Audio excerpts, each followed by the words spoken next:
علیکم السلام ورحمۃ اللہ وبرکاتہ۔ اللہ رب العالمین خیر و عافیت میں رکھے، مزید قرآن کریم پر تدبر کرنے کی توفیق عطا فرمائے۔ سوال یہ تھا کہ قرآن کریم میں کتنی آیتیں منسوخ ہیں۔ اس سلسلے میں یاد رکھیے گا کہ ناسخ اور منسوخ کسے کہتے ہیں؟ کہتے ہیں کہ نسخ شرعی اصطلاح میں دلیل شرعی کے حکم کو ختم کرنے کا نام ہے، یا لفظ کو ختم کرنے کا نام ہے۔ کتاب و سنت کے دلائل کی روشنی میں، اور نسخ قرآن و سنت سے ثابت ہے۔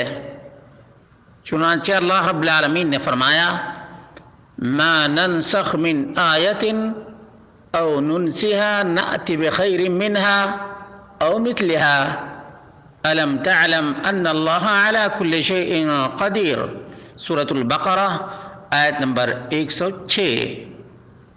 والمقصود بالنسخ فی هذه الآیت الکریمہ هو نسخ الآیات القرآنیہ۔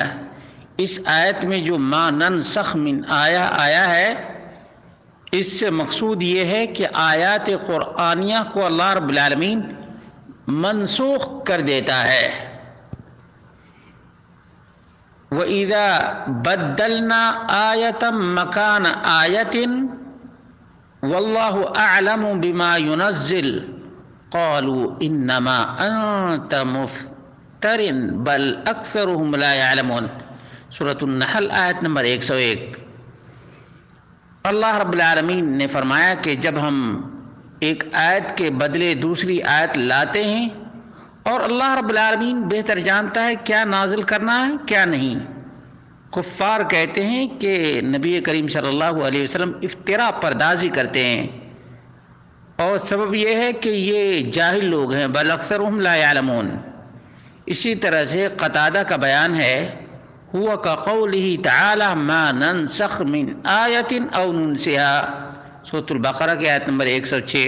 تفسیر ابن کثیر میں قتادہ کا بیان مذکور ہے۔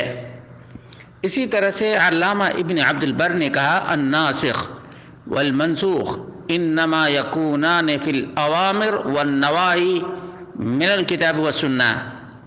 ناسخ اور منسوخ اوامر اور نواہی ہی میں ہے، چاہے قرآن کریم میں ہو چاہے سنت میں ہو۔ وَأَمَّا فِي الْخَبَرِ عَنِ اللَّهِ عَزَّ وَجَلَّ أَوْ عَنْ رَسُولِهِ فَلَا يَجُوزُ النَّسْخُ فِي الْأَخْبَارِ الْبَتَّ بِحَالٍ۔ کسی بھی صورت میں اور کسی بھی حال میں اللہ اور اس کے رسول کے بارے میں جو خبر ہے، اس میں نسخ واقع نہیں ہوتا ہے۔ التمہید جلد نمبر 3 صفحہ نمبر 215۔ اور ناسخ و منسوخ کی معرفت اور جانکاری کے کئی طریقے ہیں۔ مثال کے طور پر صریح دلیل وارد ہو نسخ پر، نمبر 1۔ نمبر 2، اجماع الامہ علی النسخ، امت محمدیہ کا اجماع ہو کہ یہ منسوخ ہے،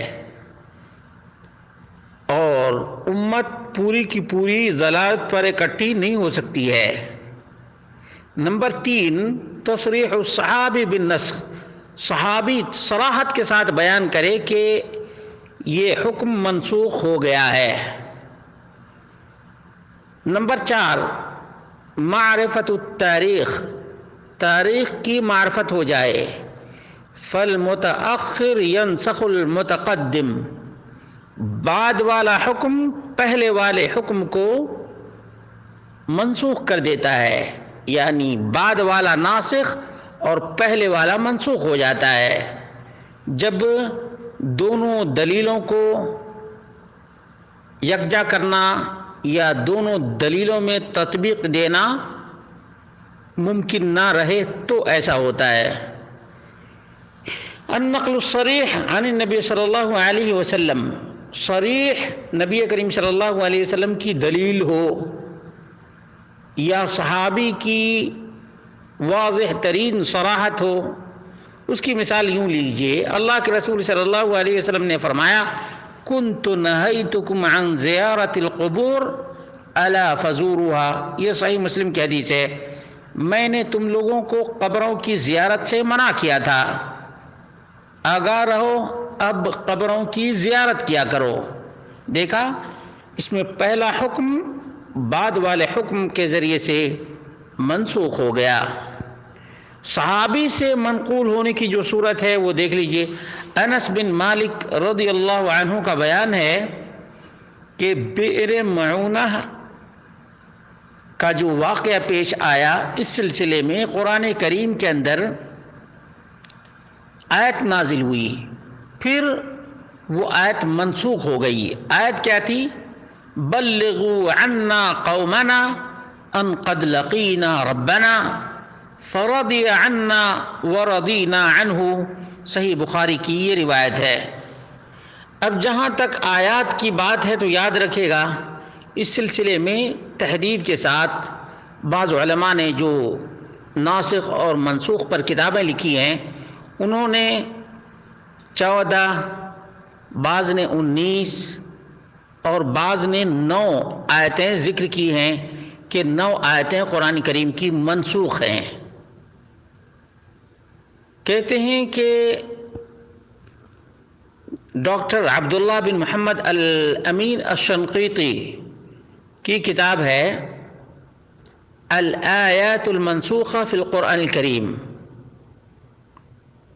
اور یہ مدینہ سے کتاب چھپی ہوئی ہے، اور اس میں انہوں نے ثابت کیا ہے کہ 9 آیتیں بالاتفاق منسوخ ہیں۔ کتنی آیتیں؟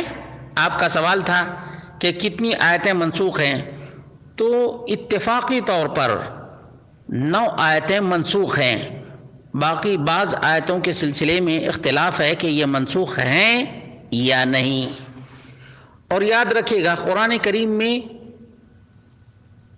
3 قسم کا نسخ ہوتا ہے۔ مثال کے طور پر تلاوت منسوخ ہے، حکم بھی منسوخ ہے۔ اس کی مثال ام المومنین عائشہ رضی اللہ تعالی عنہ کی یہ روایت ہے کان فیما انزل 10 رضعات معلومات یحرمن ثم نسخن ب5 معلومات، صحیح مسلم کی حدیث ہے کہ پہلے 10 مرتبہ کسی کے بچے کو دودھ پلانے سے حرمت ثابت ہوتی تھی، پھر منسوخ ہو گیا اور 5 مرتبہ دودھ پلانے سے رضاعت ثابت ہو جاتی ہے۔ اور دوسرا حکم منسوخ ہے، تلاوت باقی ہے۔ اس کی مثال قرآن کریم کے سورۃ الانفال آیت نمبر